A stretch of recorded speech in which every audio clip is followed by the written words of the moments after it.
Cleveland National Forest. This is Ortega Highway, Highway 74.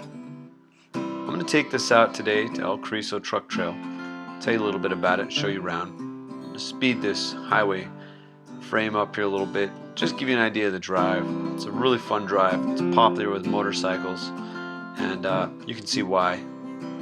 I always enjoy taking the Jeep out here as I've got a manual transmission, and I just find it more interesting to drive through these hills in a manual. I'm going to be just kind of fooling around on the guitar here as we go as well. Just looks like this track needs some music to go along with it, so hopefully you enjoy that. It's not too distracting. I'm just kind of making stuff up as we go here.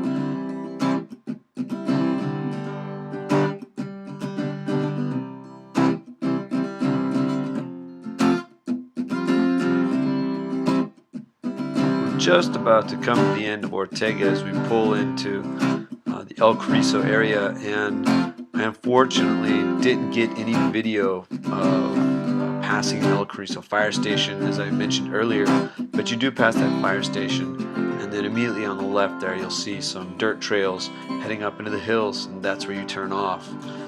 There's also a little cafe up there, there's a little general store. You'll pass those, then the fire station, and then you'll find the trailhead on the left.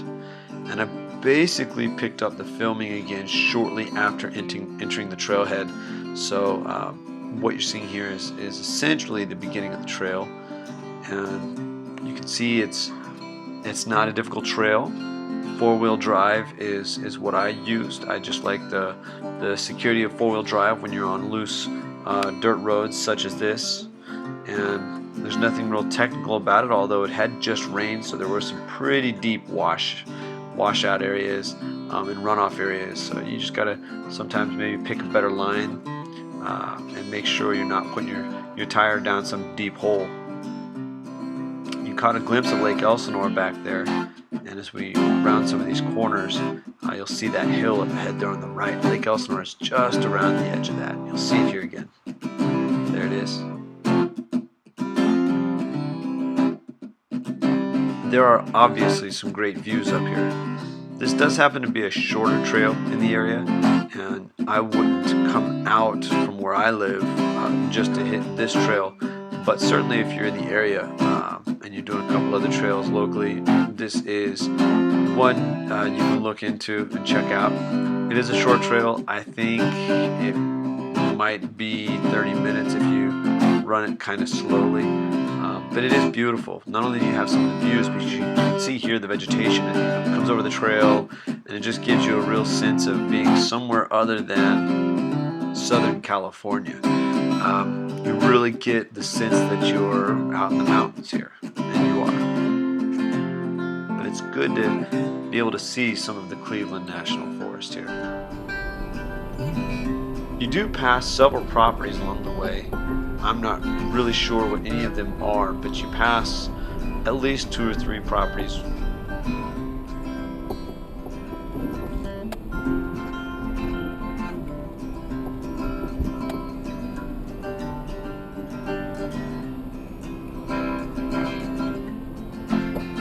You can see here, right on the left there, is one of those holes I had mentioned earlier. You just have to be careful not to put one of your tires into, especially on a tight trail like this, and in a Jeep. The potential for rollover is there, and you certainly wouldn't want to go over the edge here as it's a significant drop off there.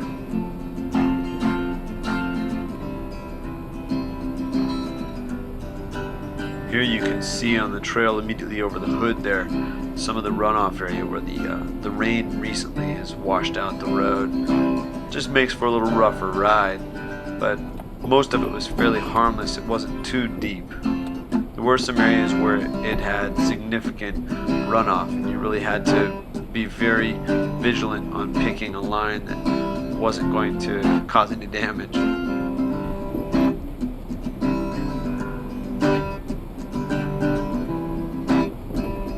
Here you can see I've come up to a very deep rut on the right side of the trail. The left side of the trail isn't wide enough to take the Jeep through. So I went ahead and walked the turn because I wasn't sure what to expect once I got around the bend. I took a moment, scoped it out, picked a line. Sometimes that means you've got to get out of the Jeep to do it and take it on foot first. What I decided to do was go ahead and put my right side of the Jeep up on the far right of the trail and just straddle the ravine. It doesn't look real deep here, but it was deep enough to get a tire up probably to the axle. And I just have the stock Bridgestone Duelers on my Sahara here, so I think they're 32-inch tires. But that ravine certainly was deep enough that if I had put a tire down into it, my axle would have been riding on the top of the ridge.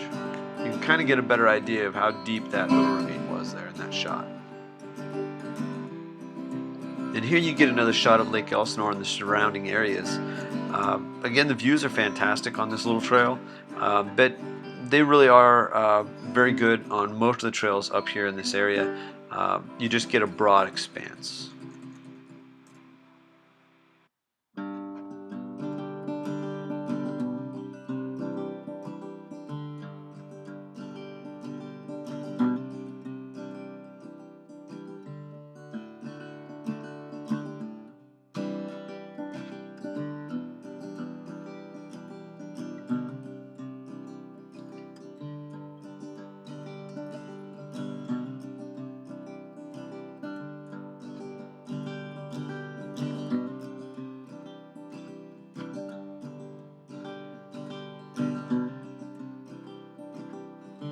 As you drive along the trail, you'll see this little pull-off area here on the right. And I like to pull out there. I always stop for a few minutes and take a few shots. It's a great little pull-off. You can go on further. You see a little bit of water here. This little pull-out area does go on over that edge and back down to the trail. I have never had the desire to go ahead and go on over that edge right before the trail joins back up with the main trail. There's a pretty good drop off, maybe 1 or 2 feet, and I've just never wanted to risk going over that edge.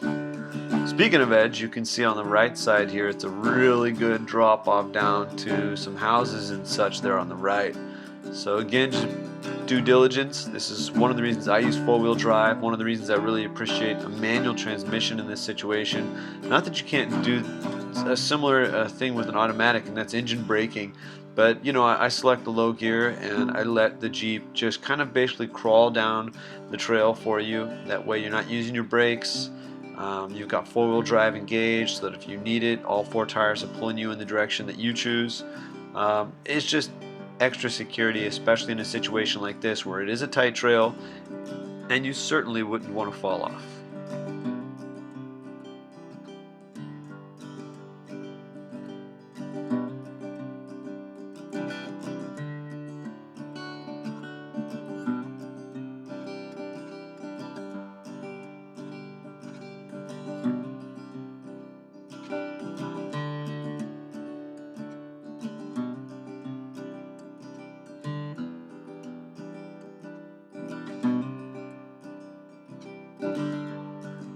I apologize for the darker lighting here in this particular section of the video. Just the GoPro not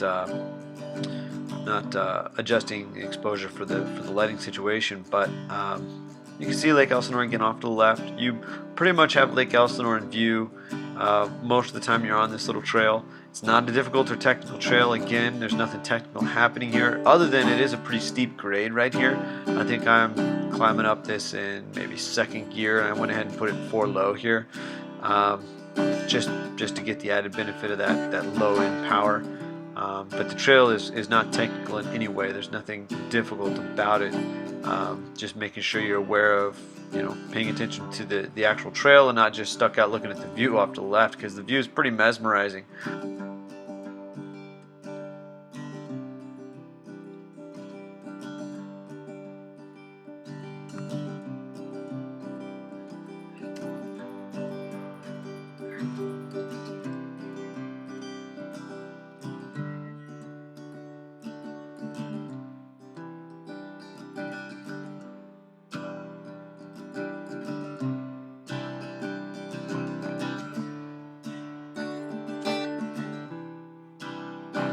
So the idea here is just to give you a few different views and a few different examples of what you might see on this particular trail.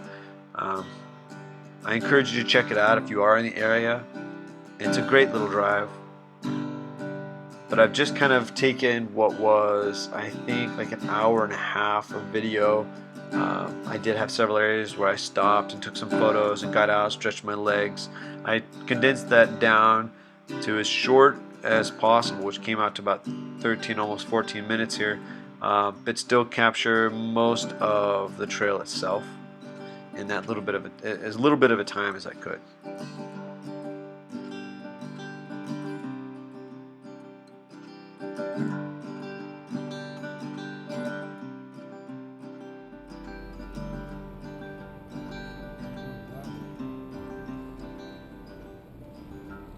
Here I'm just leaving a pull-out area where I stopped to take a couple of photos and stretch my legs, and there's a really steep corner here that goes back up to the right, and I intentionally chose a line to the right here. It's the steepest part of the trail that I could find, and I just wanted to see how the Jeep would behave. I put it in 4-low, first gear, and it climbed right up this section of road here. I did get hung up a tiny bit, as you can see the Jeep shudder there just a little bit as it grabs for some traction. So it was the only spot on the entire trail that I could find to really kind of work the Jeep, and it was just that one steep corner.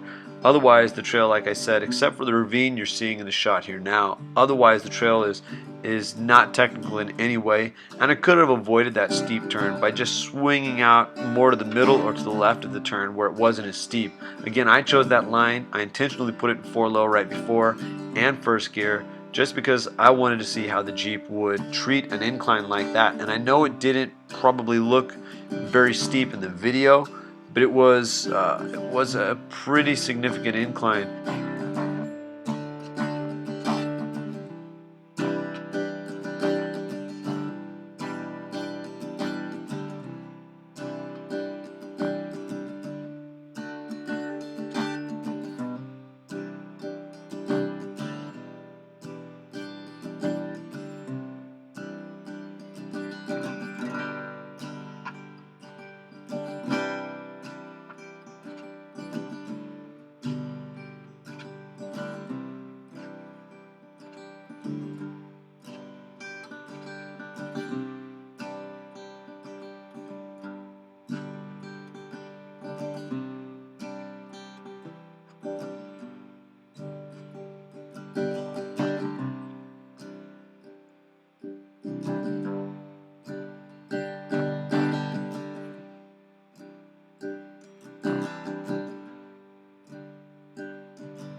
Here we're coming down toward the end of the video, and this is actually just about, I think, where we started. I think we passed this red gate back at the beginning of the video, and I'm about to descend back out of the trailhead here. I think I actually have a video, yeah, right here. This is what you enter and exit. This is the little trail entering and exiting off of Ortega Highway. You can see the pavement up ahead there.